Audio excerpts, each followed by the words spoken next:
The churning waters of the Ohio River serve as an appropriate symbol for the fierce rivalry in the NFL's most competitive division, the AFC Central. Last week, Cincinnati's Riverfront Stadium was the site where the frisky first-place Bengals tried to ward off the challenge of the surprising Cleveland Browns, merely a single game behind. The Bengals were wary of not only arch-rival Cleveland, but also Houston and Pittsburgh, both much in the race for division honors. The Cincinnati defense ranks first in the American Conference, but last week they had their hands full as Cleveland unleashed a tiger of its own. Irrepressible Greg Pruitt, running on an extremely sore sprained ankle, raced for 124 yards. Pruitt has been doubly dangerous this season because Cleveland has been using him on short passes and screens to exploit his speed. But against Cincinnati, even perfectly executed screens like this one failed to spring Pruitt loose because of great play by the Bengal linebackers. Reggie Williams stripped Pruitt's interference and allowed number 55, Jim LeClaire, to knife in from the side and make the tackle. Cleveland had many chances to score, but could not capitalize. Twice, they drove to the Bengals 7 and 11, and each time were denied. Once, on a 41-yard fumble by Pruitt and assorted other players.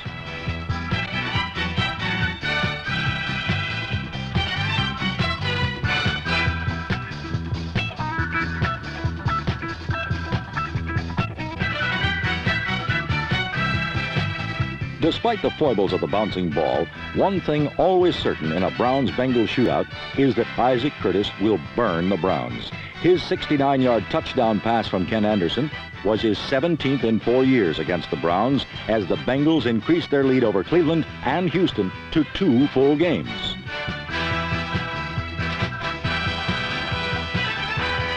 In Los Angeles, the Rams defense got them off to a rousing start against the Seattle Seahawks.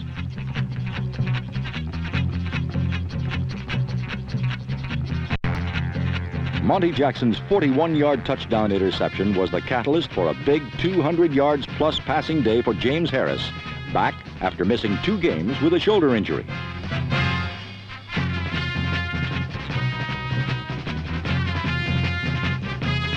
With the game ball tucked safely under his arm and bolstered by the knowledge that the 49ers had lost to the Cardinals, Harris relaxed and watched as Pat Hayden mopped up the expansion team by passing to Tom Gerdine for the Rams' 6th touchdown of the day.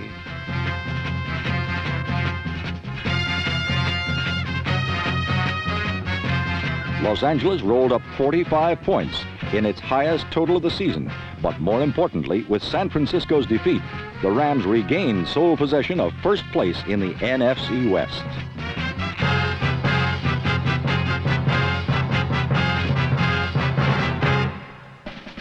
The New York Giants theme song was "What a Difference McVay Makes." As their new coach's loose and relaxed "football should be fun" philosophy was injected into practices all week long. But come Sunday, McVay didn't make any difference at all, as statue-like Craig Morton was sacked 6 times by the Philadelphia Eagles, possessor of one of the league's lesser defenses. The game's single touchdown was scored in the second quarter when Philadelphia's Mike Barilla passed 13 yards to Harold Carmichael. The only item of interest for Giant fans at the Meadowlands Stadium was the hard running of Doug Coter, and one of the mysteries of the NFL season is why Bill Arnsparger and now John McVay continue to ignore New York's $6 million man. Larry Zonka was used mainly as a blocker for Coter and carried the ball only 7 times all day. For the Eagles, it was a first shutout in 105 games and a 3rd victory of the season, 2 of them against the Giants. For New York, it was their first whitewash suffered since the days of Herbert Hoover and an 8th consecutive loss. Only John McKay's expansion Buccaneers can match the futility of John McVay's Giants, once the proud flagship team in the NFL.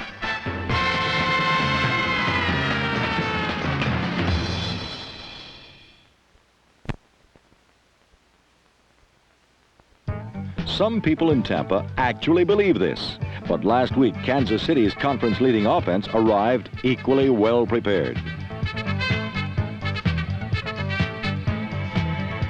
Kansas City's prolific attack turned in yet another outstanding performance as Mike Livingston passed the Chiefs into a 20-point fourth-period lead.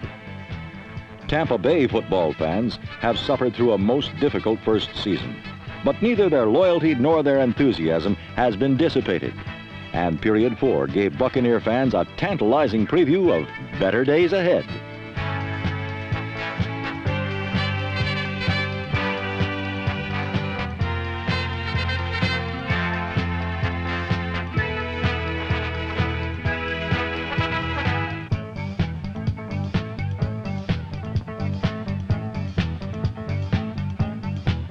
Trailing by 20, Steve Spurrier directed his Florida Pirates to 3 fourth-quarter touchdowns, including this one to the coach's son, J.K. McKay.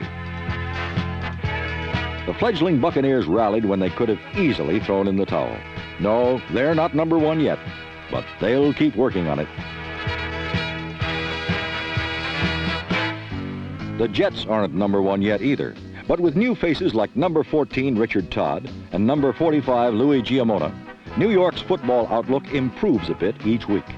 Still, the Jets have scored fewer points than any team in football. So with their offense in transition, New York has discovered new avenues to the end zone.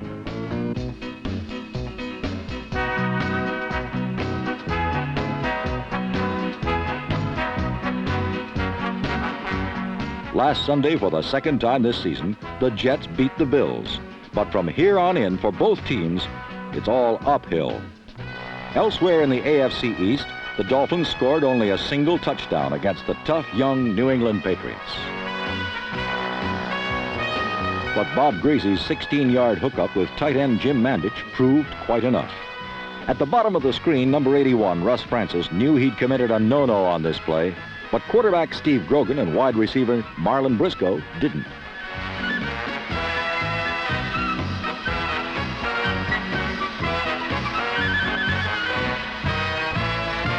Sadly for New England, Marlon's sideline scamper went for naught. A crushing offsides call wiped out Briscoe's game-tying play. Worse yet, it derailed New England's playoff express. In Pittsburgh, the playoff express has just left the terminal. Last week, Steeler fans held a grandstand prayer service, during which they asked the spirit of misfortune to intervene where necessary to preserve Pittsburgh's win streak. Ah, the powers work in curious ways.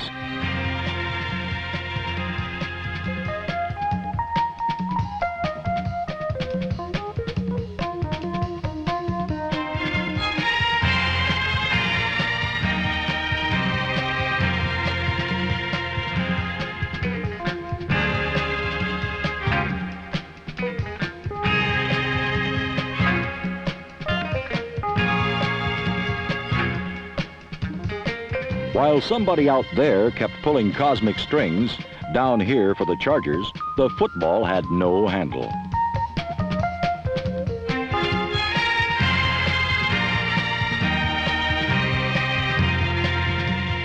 Bad luck and a tough opponent add up to a long Sunday afternoon. The frustrated Chargers forfeited one opportunity after another. It seemed whenever momentum went up for grabs, invariably a Steeler came down with it.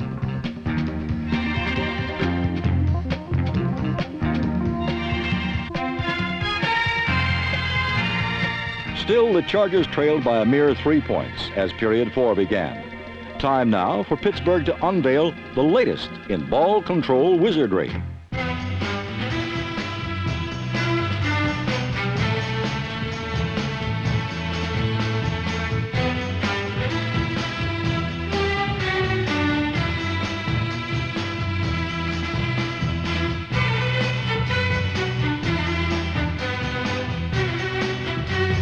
On this ball control play, Pittsburgh controlled the ball for nearly a minute.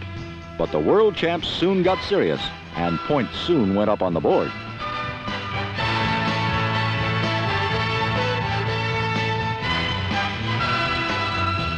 With Terry Bradshaw back in the lineup, Pittsburgh erupted for 20 fourth-quarter points and their second straight shutout victory. The almost forgotten Steelers now have evened their record at 4-4 and suddenly appear very much in contention for a playoff spot, though the odds of a third straight Super Bowl appearance seem very much against them.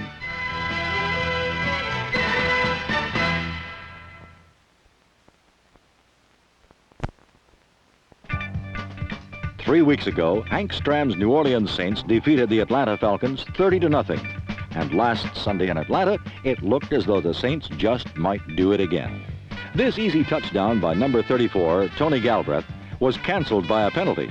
But on the very next snap, quarterback Bobby Douglas faked the same play to Galbraith and then gave the ball to Henry Childs on the tight end reverse as New Orleans coasted to a 14-0 halftime lead.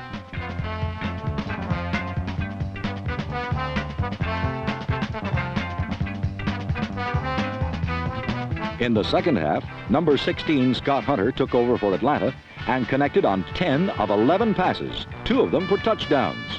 The Falcons had been ranked last in the NFL in offense, but Hunter led them to 23 points in the second half and thereby participated in his first winning game in 3 years.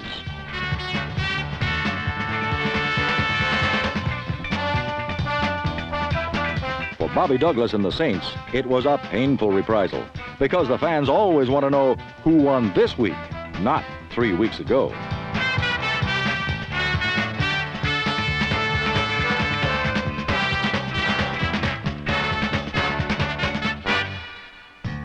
In Oakland, the Denver Broncos figured if they could control the ball long enough, they had a good chance to beat the Raiders. And up to a point, they were right, because after 3 quarters, the game was tied at 6. But the Broncos' big play man has been number 80, Rick Upchurch, and the Raiders never let him get too far out of hand.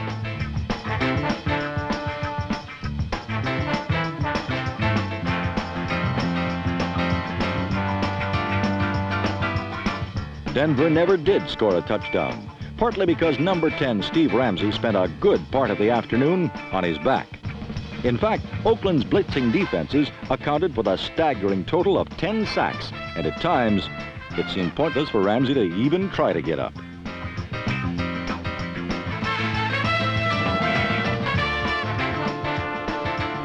Not surprisingly, the big play for Oakland was delivered by Ken Stabler to a 12-year wide receiver named Fred Biletnikoff. It was Stabler's 15th touchdown pass of the season, and finally put the Raiders ahead of their opponents in points scored for the season. But somehow, Oakland is tied with Baltimore and Dallas for the league's best record. And doesn't that set up interesting playoff speculation?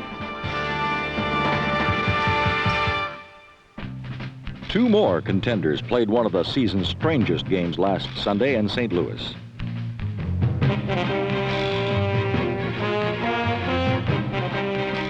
The 49ers goof gave the Cardinals the ball inside the 10, and as San Francisco coach Monty Clark said later, that was the game right there.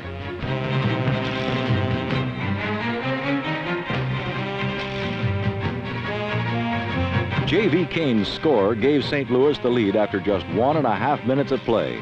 But the 49ers' league-leading defense allowed no more Cardinal scoring in the first half. Meanwhile, Jim Plunkett was handing off to Delvin Williams, number 24, and Williams ran wild.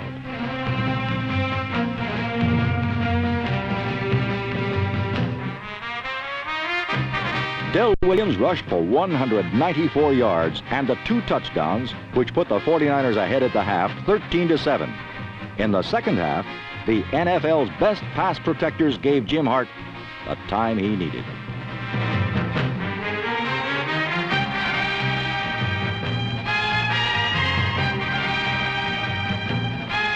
Terry Metcalf's score had the Cardinals ahead again, 14-13 after 3 quarters. But on the very next series, Jim Plunkett and the 49ers came right back.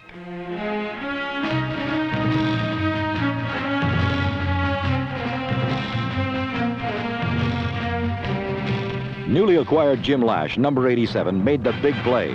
But then Jim Hart and Mel Gray made an even bigger play. Mel Gray's 77-yarder meant sudden death overtime, which belonged exclusively to the Cardinals' sometime forgotten fullback, Jim Otis. Otis carried on 10 of the 11 offensive plays run in the overtime period, thereby setting up the game winner by Jim Bakken.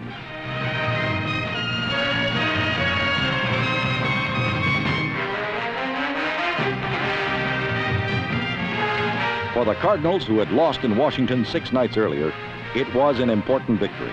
because it put them one game ahead of the Redskins and just one game behind the Cowboys in the torrid NFC East.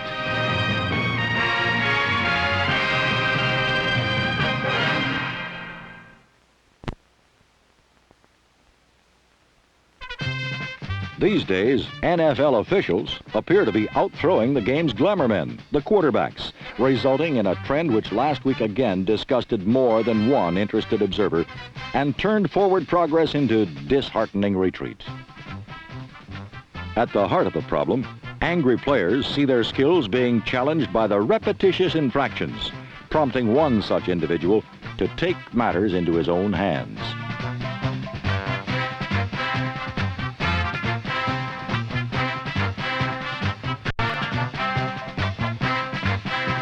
Detroit's Charlie Sanders' solution was really very simple. Penalize the officials for penalizing the players. A thought, though well received by coaches and players alike, generally found to be unacceptable by members of the officiating squad, who saw little humor in it. On this Sunday, however, possibly the biggest crime didn't even draw a flag, as the Detroit Lion defense vandalized the Green Bay Packer offense by stealing 2 Lynn Dickey passes, forcing 4 fumbles, and leaving them without a touchdown. The Lions' mastery on defense was matched by their offense, which sailed on lengthy Greg Landry completions to a convincing 27-6 win.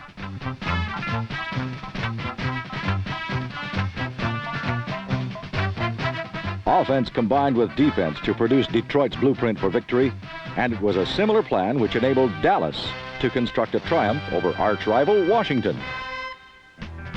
Showing little effect of a broken finger on his right hand, Roger Staubach chose to build the Cowboy attack around a stream of medium passes to backs like Preston Pearson, number 26. These completions, coupled with a steady grind-'em-out ground game, moved the Cowboys in for 2 short scores and secured for Dallas first place in the NFC East.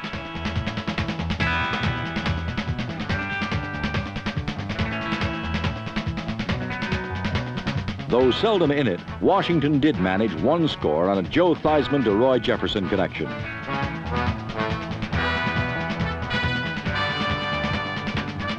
Most of this Halloween night, however, Redskin quarterbacks found doomsday more frightening than a jack-o'-lantern, as the Dallas defenders tricked them into retreat, then treated them to some bruises.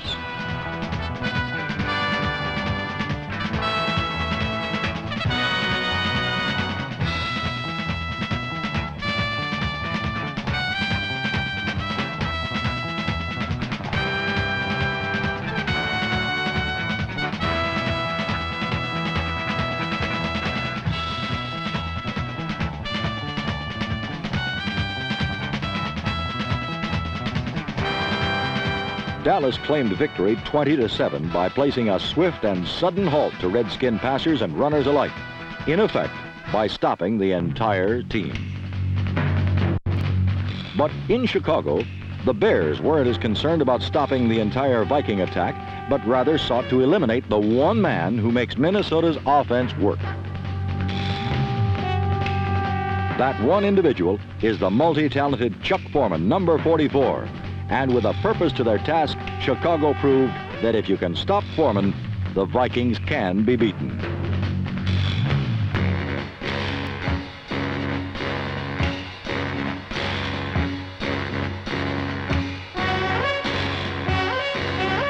With the legs virtually removed from the Minnesota game plan, the Viking offense became a plodding hulk, fueled by Fran Tarkenton, who, though he managed to break the remaining all-time passing marks of John Unitas, failed to produce the necessary points to beat the Bears.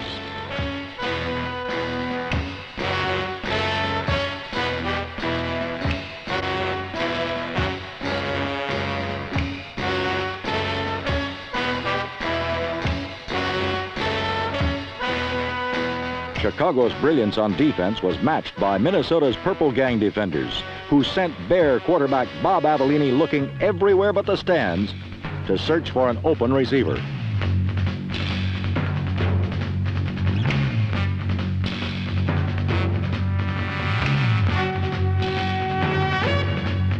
Avellini should have saved his strength, for as his 12 yards passing proved, there were few openings through the air.